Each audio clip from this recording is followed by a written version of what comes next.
pretty deep conversation with Rick Wakeman and John Anderson. Hello, Rick. Hello, John. Super.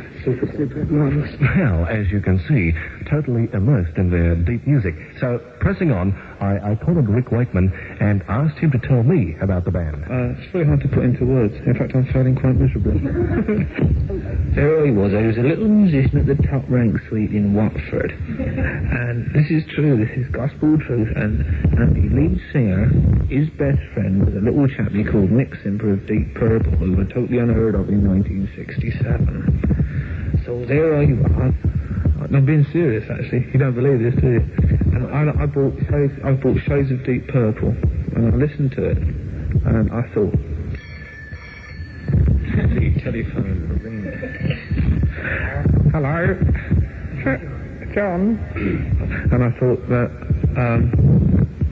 I'd heard some nice albums, and some of the nice albums, and I didn't like them that much. Yeah, I didn't like them that much. When I heard the Shades of Deep Purple, tracks like Help and Hush, which I thought they treated Hush beautifully on that album. There's suddenly a new treatment for the organist. Suddenly somebody was trying something. But unfortunately, from there on, I bought the next album and the albums from there on, and I thought they were terrible. No, that's wrong. I didn't think they were terrible. They weren't as good as the Shades of Deep Purple. I mean, that Shades of Deep Purple album was a good album, you know. And lead singer with the band since its beginnings takes us back to the early days. And I suppose, well, the best way to start in the early days is to ask him when he was born. 1940. It only seems like a second ago. It really does. I don't know when. Well, could you take us up to... I know this is a huge... When the band started, we started in 68, was it 68? I met Chris in this bar, which we frequented and I frequented, and I was working there. And we got together, and after a couple of days we were writing songs, which was really nice. It's to be able to get together so quickly. And we started to get a band together, borrow some money. Then we started working, doing gigs and things. Things started to develop musically very well. We got Bill Bruford together. And at that stage, it was more or less Mabel Greer's toy shop. We hadn't really sort of got a name together. Most of the people that were in the band, along with Chris, had been in this band called Mabel Greer's Toy Shop. But we got Bill in, then we got Tony Kay, and then eventually Peter Banks, and we were thinking of names for the band, and we had World, Life, and Yes. And Yes became that's how we started. And we started doing a lot of gigs and things, and over the years, you know, we recorded 5 albums.